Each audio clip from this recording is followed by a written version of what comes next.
சிம்பிளாக ஈஸியாக 4 வகையான கப் கேக் பார்க்க போகிறோம்.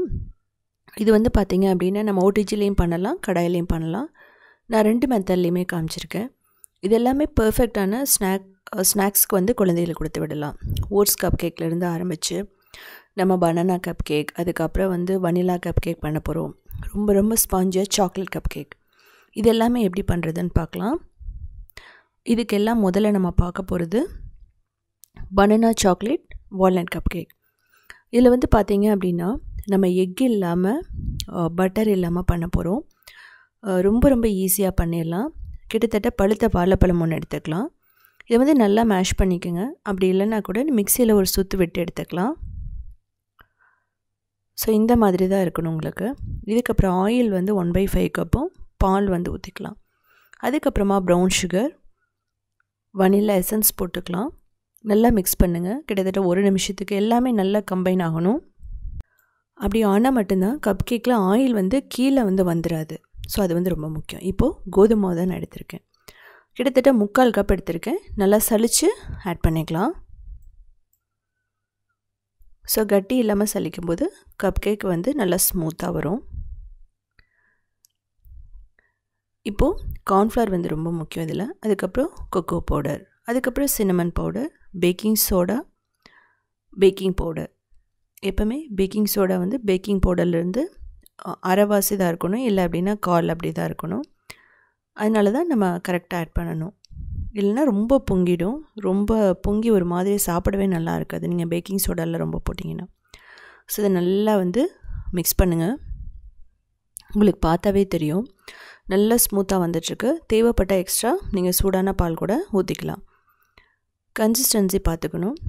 ஓரளவுக்கு திக்காக இருந்தால் பர்ஃபெக்டாக இருக்கும். ஒரு சில டைமில் ரிப்பன் கன்சிஸ்டன்சி மாதிரி கூட இருக்கலாம். இப்போ நான் ஹாட் வாட்டர் ஊற்றுறேன், அதாவது நல்ல சுடு தண்ணி ஊற்றுறேன். நீங்கள் வந்து பால் கூட ஊற்றிக்கலாம். நார்மல் பால், சூடான பால், வார்ம் மில்க், எது வேணாலும் இதுக்கு பர்ஃபெக்டாக மேட்ச் ஆகும். இப்போ நம்ம கப் கேக் மோல்டில் போட்டுக்கலாம். அப்படி இல்லைன்னா கூட உங்கள்கிட்ட ஒரு டம்ளர் இருந்ததுன்னா அதில் கொஞ்சம் எண்ணெயும் மாவும் தூவிட்டு அதுக்கப்புறம் நீங்கள் வந்து இது பண்ணலாம். இப்போது இதில் வால்நட்டும் சாக்லேட் சிப்ஸும் நான் போட்டிருக்கேன். ஸோ நல்லா கம்பைன் பண்ணிவிடுங்க. இப்போது நான் சொன்ன மாதிரி கப் கேக் மோல்டில் போட்டுட்டு நம்ம அப்படியே ப்ரீஹீட் பண்ண ஓடிஜி இல்லை அவனில் வைக்க போகிறோம். முதல்ல ஓடிஜியாக இருக்கட்டும் அவனாக இருக்கட்டும் நீங்கள் ப்ரீஹீட் பண்ணுறது ரொம்ப முக்கியம். 10 மினிட்ஸ் 250 டிகிரியில் நீங்கள் ப்ரீஹீட் பண்ணணும். ஒரு சில 10 மினிட்ஸ் 180 டிகிரியில் கூட பண்ணுறாங்க. பட் நான் எப்போவுமே வந்து ஓடிஜி எல்லாமே வந்து 250 டிகிரியில் நல்லா ப்ரீஹீட் பண்ணால் தான் அந்த கப் கேக் வந்து ரொம்ப பர்ஃபெக்டாக வரும். ஸோ லைட்டாக டேப் பண்ணிக்கோங்க. கிட்டத்தட்ட 180 டிகிரியில் நம்ம 20 மினிட்ஸ் பேக் பண்ணிடலாம். Kadai, pressure cooker 10 minutes low flame, அதே மாதிரி 30 minutes low medium flame. Pressure குக்கர்லேயும் சேம் தான். நமக்கு பர்ஃபெக்டான chocolate walnut cup cake ready. No butter, no egg. So ரொம்ப மைதா கூட இல்லை, இதில் கோதுமை தான். நல்ல ஹெல்த்தியானது கூட. குழந்தைகளுக்கு ஸ்நாக்ஸாக நம்ம கொடுத்து வர்றதுக்கு ஒரு பர்ஃபெக்டான ஸ்பாஞ்ச் கேக்குன்னு சொல்லலாம். இதுக்கப்புறம் நம்ம பார்க்க போகிறது வனிலா கப் கேக். அதுவும் கடாயில் பண்ண போகிறோம். ஈஸி. அது வந்து பார்த்திங்கன்னா வனிலா கப் கேக். இது வந்து பார்த்திங்கன்னா நம்ம அவன் இல்லாமல் ஓடிஜி இல்லாமல் எப்படி வந்து கடாயில் வந்து பேக் பண்ணுறதுன்னு பார்க்கலாம். ரொம்ப ரொம்ப சாஃப்டாக ரொம்ப ரொம்ப பர்ஃபெக்டாக இருக்கும். 10 மினிட்ஸில் நம்ம வந்து bakery style vanilla cup cake பண்ணிடலாம். குழந்தைகளுக்கு ரொம்ப பிடிச்சமானது. ரொம்ப ரொம்ப ரொம்ப ரொம்ப டேஸ்ட்டாக இருக்கும். ரொம்ப ஸ்பாஞ்சியாக இருக்கும்.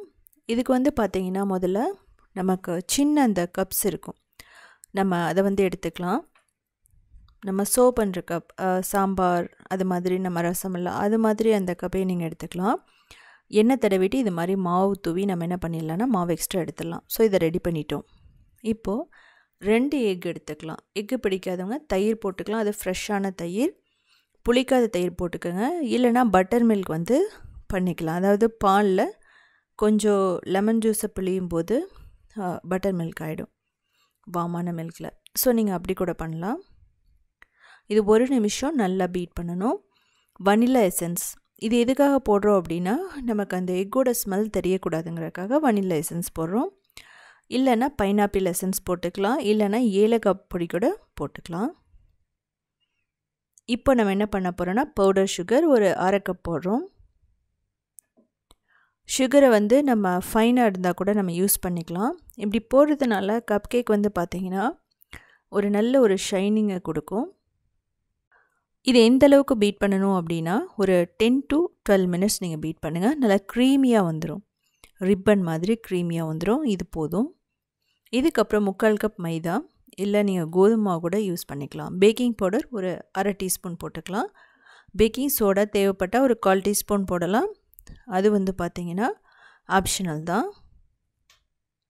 நல்லா சளிச்சிக்கணும். சளிச்சதுக்கப்புறம் இதை நல்லா மிக்ஸ் பண்ணிக்கலாம்.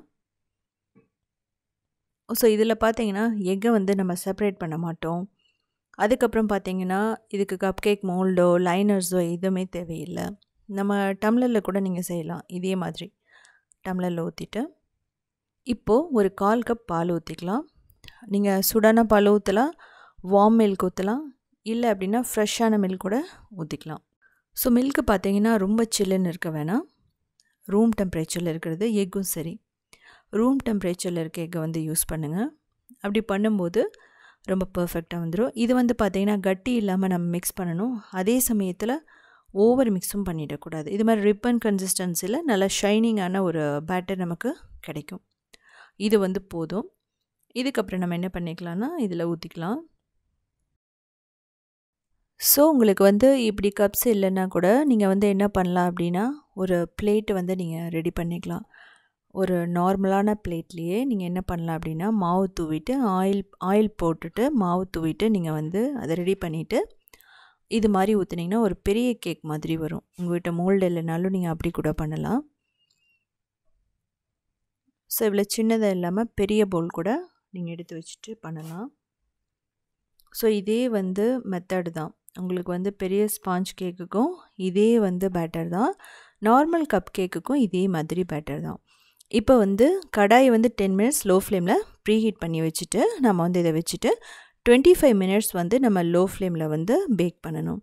இதே வந்து ஓடிஜி அவனாக இருந்தால் 250 டிகிரியில் நம்ம வந்து 10 மினிட்ஸ் வந்து ப்ரீஹீட் பண்ணிவிட்டு 25 மினிட்ஸ் 180 டிகிரியில் நம்ம என்ன பண்ணணும்னா பேக் பண்ணணும். ஸோ பாருங்கள் ஒரு 5 மினிட்ஸ்க்கு அப்புறம் எப்படி இருக்குன்னு சொல்லிட்டு இதுக்கப்புறம் நமக்கு பர்ஃபெக்டாக ரெடி ஆகிடுச்சு. டூத் பிக் வச்சு நீங்கள் பண்ணி பாருங்கள், ஒட்டாமல் வந்துன்னா பர்ஃபெக்டாக இருக்கும். நான் இடையில வீடியோக்காக எடுத்து காமிச்சிருக்கேன், நீங்கள் இடையில வந்து எடுக்கணும்னு அவசியம் இல்லை. ஸோ நமக்கு ரொம்ப பர்ஃபெக்டாக ரெடி ஆகிடுச்சு. நான் வந்து இரும்பு கடாய் தான் யூஸ் பண்ணியிருக்கேன். ஸோ எதுக்காக அப்படின்னா இரும்பு கடாய் வந்து ரொம்ப நல்லதுங்கிறதுனால நான் நான்ஸ்டிக் வந்து யூஸ் பண்ணலை. நீங்கள் என்ன பண்ணலான்னா உங்கள்கிட்ட இரும்பு கடாய் இல்லை அப்படிங்கிற பட்சத்தில் நீங்கள் நான்ஸ்டிக் கூட யூஸ் பண்ணலாம். நான் இரும்பு கடாயில் உப்போ மணலோ எதுவுமே போடலை. அது வந்து ரொம்ப பர்ஃபெக்டாக வந்துருச்சு. நீங்கள் உப்பு மணல் எல்லாமே வந்து நான்ஸ்டிக்குக்கும் அதே மாதிரி அலுமினியத்துக்கும் தேவையே இல்லை. ஈவன் நான்ஸ்டிக் கடாய்க்குமே அது தேவையில்லை. நீங்கள் பார்த்தீங்கன்னா கீழே வந்து அடி பிடிச்ச மாதிரியெல்லாம் இருக்காது, ஏன்னா நம்ம லோ ஃப்ளேமில் வச்சு தான் எல்லாமே பண்ணுறோம். ஸோ இது மாதிரி கத்தியில் இதை டீமோல்ட் பண்ணிவிட்டு எடுத்துட்டிங்க அப்படின்னா 1 வீக் வரைக்குமே ஃப்ரிட்ஜில் வச்சுட்டா கெட்டு போகாது. குழந்தைகளுக்கு வந்து ஸ்நாக் பாக்ஸ் ரெசிபியாகவும் கொடுக்கலாம், டீக்கு எடுத்துக்கலாம், ஈவினிங் ஸ்நாக்ஸாகவும் கொடுக்கலாம், ஜாம் வச்சு சாப்பிட்லாம். ஸோ ரொம்ப ரொம்ப ரொம்ப ஈஸியாக இருக்கும். இதில் நீங்கள் எந்த டாப்பிங்ஸ் வேணாலும் ஆட் பண்ணிக்கலாம். சாக்லேட் சிப்ஸ் கூட ரொம்ப பர்ஃபெக்டாக இருக்கும். இதுக்கப்புறம் ஓட்ஸ் பனானா கப் கேக் எல்லாமே ஈஸியாக பண்ண போகிறோம். எப்படி பண்ணுறது, ப்ரௌன் சுகர் இல்லாமல் பட்டர் இல்லாமல் பண்ண போகிறோம். ரொம்ப ரொம்ப ரொம்ப டேஸ்ட்டாக இருக்கும். குழந்தைகளுக்கு வந்து ரொம்ப நல்லது கூட. இது எப்படி செய்கிறதுன்னு பார்க்கலாம். ரொம்ப சாஃப்டாக ரொம்ப ரொம்ப ஸ்மூத்தாக இருக்கும். இதில் ரோல்டு ஓட்ஸ் போடுறதுனால இது ரொம்ப குக் ஆகணும்னு அவசியம் இல்லை. அந்த ரோல்டு ஓட்ஸ் வந்து பார்த்திங்க அப்படின்னா அந்த ஒரு நல்ல கிறிஸ்பினஸை கொடுக்கும். ஸோ இதை நீ எப்படி செய்கிறதுன்னு பார்க்கலாம். இதுக்கு ஒரு நல்ல பழுத்த வாழைப்பழம் இருந்தால் எடுத்துக்கலாம். இதை நல்லா மேஷ் பண்ணிக்கலாம். அப்படி இல்லைனா கூட நீங்கள் மிக்சியில் போட்டு கூட பிளெண்ட் பண்ணி எடுத்துக்கலாம், ஒன்றும் பிரச்சனை இல்லை. இதுக்கு உங்களுக்கு டைம் இல்லைன்னா ப்ரௌன் சுகர், வாழைப்பழம், அப்புறம் ஆயில், மில்க் போட்டு நல்லா பிளெண்ட் பண்ணி எடுத்ததுக்கப்புறமா நீங்கள் ஒரு பவுலில் ஊற்றிட்டு கூட பண்ணலாம். ஸோ இப்படி பண்ணுறதுல ஒரு டேஸ்ட் இருக்கும். அது மாதிரி நம்ம அரைச்சி பண்ணுறதுல கொஞ்சம் டேஸ்ட் வந்து லைட்டாக வந்து ஸ்லைட்டாக கொஞ்சம் குறையிற மாதிரி இருக்கும். இப்போ சன்ஃப்ளவர் ஆயில், அதுக்கப்புறம் ப்ரௌன் சுகர் இல்லாதவங்க நீங்கள் வெல்லம் போட்டுக்கலாம், ஒன்றும் பிரச்சனை இல்லை. வெல்லம் சிரப் கூட ஊற்றிக்கலாம். நல்லா மிக்ஸ் பண்ணணும். இப்போ ஒரு 1/4 கப் பால் ஊற்றலாம். அதுக்கப்புறம் இன்ஸ்டன்ட் காஃபி பவுடர், கோகோவா பவுடர் போட்டுக்கலாம். இதையும் நல்லா ஸ்மூத்தாக பிளெண்ட் பண்ணி எடுத்துருங்க. ஸோ கட்டி இல்லாமல் நீங்கள் பண்ணிக்கலாம். நான் முதல்ல 1/4 கப் பால் ஊற்றிருக்கேன். நான் பின்னாடி வந்து பார்த்தீங்க அப்படின்னா இன்னொரு 1/4 கப் பால் ஊற்றுவேன். பால் பிடிக்காதவங்க நீங்கள் என்ன பண்ணலான்னா தேங்காய் பால் ஊற்றிக்கலாம், இல்லை ஆல்மண்ட் மில்க் ஊற்றிக்கலாம், இல்லைனா ஓட்ஸ் மில்க் கூட ஊற்றிக்கலாம். ஸோ இந்த மாதிரி நல்லா ஷைனிங்காக இருக்கும். இப்போது மைதா இல்லை கோதுமை மாவு போட்டுக்கலாம். 3/4 cup vanilla essence, baking powder, baking soda, இதையும் நல்லா மிக்ஸ் பண்ணிக்கோங்க. So baking soda, baking powder பிடிக்காதவங்க ஈனோ கூட போடலாம். பட் ஈனோட டேஸ்ட் வந்து கொஞ்சம் லெமனியாக இருக்கிற மாதிரி இருக்கும். ஸோ அதை நீங்கள் பார்த்துக்குங்க. இதுக்கப்புறம் நான் சொன்ன மாதிரி நல்லா காய்ச்சி ஆற வச்ச பால் இல்லைனா ஹாட் மில்க் கூட நீங்கள் ஊற்றி பண்ணலாம். சூடான பால் ஊற்றலாம், இல்லை வெதுவெதுப்பான பால் ஊற்றி கூட பண்ணலாம். அது வந்து பார்த்திங்கன்னா ரொம்ப நல்லாயிருக்கும். கன்சிஸ்டன்சி அப்படிங்கிறது வந்து பார்த்திங்கன்னா ஷைனிங்காக இருக்கணும். அது திக்காக இருந்தாலும் நல்லாயிருக்கும், மஃபின் மாதிரி இருக்கும். தின்னாக இருந்தாலும் ஓகே, ஒன்றும் பிரச்சனையே இல்லை. இப்போ வந்து நம்ம ரோல் ஓட்ஸ் போட்டிருக்கோம். நீங்கள் வந்து அது கிடைக்கலன்னா நார்மல் ஓட்ஸ் கூட போட்டுக்கலாம். ரோஸ்ட் பண்ணி அதுக்கப்புறம் கூட நீங்கள் போட்டுக்கலாம். இப்போது கப் கேக் மோல்டில் போட்டுட்டு நம்ம பேக் பண்ண போகிறோம். பேக்கிங் டைம்னு பார்த்தீங்க அப்படின்னா ஒரு 35 to 40 மினிட்ஸ் ஆகும். கிட்டத்தட்ட 180 டிகிரியில் நம்ம பேக் பண்ணணும். அவன் இல்லைனா ஓடிஜி. அதை வந்து பண்ணுறதுக்கு முன்னாடி நம்ம வந்து ப்ரீஹீட் பண்ணணும். எப்போவுமே ஓடிஜி அவனுக்கு சேம் டெம்பரேச்சர் தான். நம்ம என்ன பண்ணணும் அப்படின்னா ஒரு 10 மினிட்ஸ் 250 டிகிரியில் ப்ரீஹீட் பண்ணியே ஆகணும். இது கடாயிலையும் பண்ணலாம், இல்லை ப்ரெஷர் குக்கர்லேயும் பண்ணலாம். ப்ரெஷர் குக்கரையும் கடாயும் 10 மினிட்ஸ் வந்து நீங்கள் மீடியம் ஃப்ளேம்லேயோ லோ ஃப்ளேம்லேயோ நீங்கள் வந்து ப்ரீஹீட் பண்ணதுக்கப்புறமா நீங்கள் ஒரு 45 மினிட்ஸ் லோ ஃப்ளேமில் வச்சுட்டு நீங்கள் பேக் பண்ணலாம். ஸோ அப்படியும் நீங்கள் பண்ணலாம். ஓடிஜி இல்லாதவங்க கடாய், நான்ஸ்டிக் கடாய், அலுமினியம் கடாய், இல்லை அப்படின்னா ப்ரெஷர் குக்கர், இது வேணாலும் நீங்கள் யூஸ் பண்ணிக்கலாம். ஸோ நான் சொல்கிற மாதிரியே பேக் பண்ணிங்க அப்படின்னா ரொம்ப பர்ஃபெக்டாக வந்துடும். டைமிங் பார்த்தீங்க அப்படின்னா ஒரு 35 to 40 மினிட்ஸ். நீங்கள் இடையில வந்து செக் பண்ணி பார்க்கணும். டூத் பிக்கோ ஏதோ ஒரு சின்ன ஸ்டிக்கை வச்சு நீங்கள் பார்த்தீங்க அப்படின்னா அதில் ஒட்டாமல் வரணும். அப்படி வந்துனாவே நம்ம எடுத்துடலாம் கப் கேக்கை. வாழைப்பழம் போட்டுக்கிறதுனால நீங்கள் என்ன பண்ணணும் அப்படின்னா குக் ஆகிற டைம் கொஞ்சம் லேட் ஆகும். அதனால் கொஞ்சம் கூடி சீக்கிரமாக எடுத்துட்டிங்க அப்படின்னா இது வந்து நல்லா இருக்காது. இது வந்து ஆற விடணும். ஒரு 10 மினிட்ஸ் ஆறினதுக்கப்புறம் நீங்கள் வந்து ஒரு ஏர்டைட் கண்டெய்னரில் போட்டுட்டு ஃப்ரிட்ஜில் வச்சுட்டிங்கன்னா ஒரு 3-4 டேஸ்க்கு கெட்டு போகாது. நீங்கள் வெளியே வச்சிங்கன்னா ஒரு 2 நாளைக்கு கெட்டு போகாது. ஏன் அப்படின்னா இது ப்ரிசர்வேட்டிவ்ஸ் இல்லை, அதனால் ரொம்ப நாள் வச்சுட்டு நம்ம யூஸ் பண்ண முடியாது. இது வந்து பார்த்திங்க அப்படின்னா கிட்டத்தட்ட ஒரு 3 நாள் வரைக்குமே கெட்டு போகாது. நீங்கள் ஃப்ரிட்ஜில் வச்சுட்டு சாப்பிட்லாம். எந்த ஒரு ஆர்டிஃபிஷியல் ஃப்ளேவரும் இல்லாமல் நம்ம பண்ணியிருக்கோம். ப்ரிசர்வேட்டிவ்ஸும் கிடையாது, ஹெல்தியானது கூட. இது ஒன்று சாப்பிட்டாவே உங்களுக்கு பிரேக்ஃபாஸ்ட்டோ டின்னரோ கம்ப்ளீட் ஆன மாதிரி இருக்கும். இதுலேயே நம்ம ஐஸ்கிரீம் வச்சும் சாப்பிட்லாம், ரொம்ப நல்லாயிருக்கும். இதுக்கப்புறமா கடைசியாக நம்ம பார்க்க போகிறது எக்லெஸ் பனானா கப் கேக். அதுவும் எப்படி பண்ணுறதுன்னு பார்க்கலாம். இதில் பார்த்தீங்கன்னா எக்கோ, ஒயிட் சுகரோ, பட்டரோ எதுவுமே இல்லாமல் பண்ண போகிறோம். அது கோதுமை மாவுலேயோ ப்ரௌன் சுகர்லேயும் பண்ண போகிறோம். நீங்கள் வெல்லம் கூட போட்டுக்கலாம். ரொம்ப சாஃப்டாக, ரொம்ப ஸ்பாஞ்சியாக, குழந்தைகளுக்கு வந்து ரொம்ப பிடிக்கும். உங்களுக்கு எக்கு பிடிச்சதுன்னா ஒரு எக்கு ஆட் பண்ணிக்கலாம், ஒன்றும் பிரச்சனை இல்லை. இப்போ முதல்ல நம்ம அந்த கப் கேக் வந்து ரெடி பண்ணிடலாம் அந்த மோல்டில். இதுக்கப்புறம் ஒரு 2 நல்ல பழுத்த வாழைப்பழம் எடுத்துக்கணும். இதை வந்து நல்லா வந்து மேஷ் பண்ணிக்கோங்க. அப்படி இல்லைன்னா கூட நீங்கள் மிக்சியில் போட்டு ஒரு 2 சுற்று விட்டிங்கனாவே நல்லா மசிச்சிடும். நீங்கள் மிக்சியில் போடும்போது இது ப்ரௌன் சுகர், ஆயில் எல்லாமே போட்டு நீங்கள் ஒரு தடவை அரைச்சிடலாம். ஸோ அது வந்து பார்த்திங்கன்னா ரொம்ப சிம்பிளான மெத்தட். அதையும் வந்து கூடிய சீக்கிரமாக நான் வீடியோ போடுறேன். இது மாதிரி விஸ்க் இருந்ததுன்னா இதில் கூட நீங்கள் மசிச்சு விட்டுக்கலாம். இப்போ ப்ரௌன் சுகர் ஒரு 1/2 கப் போட்டுக்கலாம். அப்படி இல்லாதவங்க நல்ல பொடியான வெல்லம் இருந்துச்சு அப்படின்னு அதை போட்டுக்கலாம். இல்லைனா வெல்லத்தை நீங்கள் காய்ச்சி கூட ஊற்றலாம். அப்படி காய்ச்சி ஊற்றும் போது எந்த ஒரு பாகுபதமே நீங்கள் பார்த்துடாதீங்க. ஒரு நிமிஷம் நல்லா வந்து மிக்ஸ் ஆனோன்னு ஊற்றிடலாம். இப்போ பால் வந்து பார்த்திங்கன்னா நான் 1/2 கப் ஊற்றிருக்கேன். இதுக்கப்புறம் கொக்கோ பவுடர், அதுக்கப்புறம் இன்ஸ்டன்ட் காஃபி பவுடர். நல்ல ஒரு ஃப்ளேவரை கொடுக்கும். அந்த நமக்கு அந்த கோதுமை மாவெல்லாம் போட்டுக்கிறதுனால அந்த ஃப்ளேவரெல்லாம் நமக்கு வராது. ஸோ அதனால் காஃபி பவுடர் வந்து நல்ல ஒரு டேஸ்ட்டையும் கொடுக்கும். நான் வந்து பால் வந்து ஒரு வார்மாக வந்து ஊற்றிருக்கேன். நீங்கள் வந்து ஹாட்டாகவும் ஊற்றலாம், இல்லை அப்படின்னா வந்து நீங்கள் சில்லுன்னு ஊற்றலாம், அது உங்களோட இஷ்டம். இப்போ கோதுமை மாவு பாருங்கள், நான் 3/4 கப் எடுத்துருக்கிறேன்.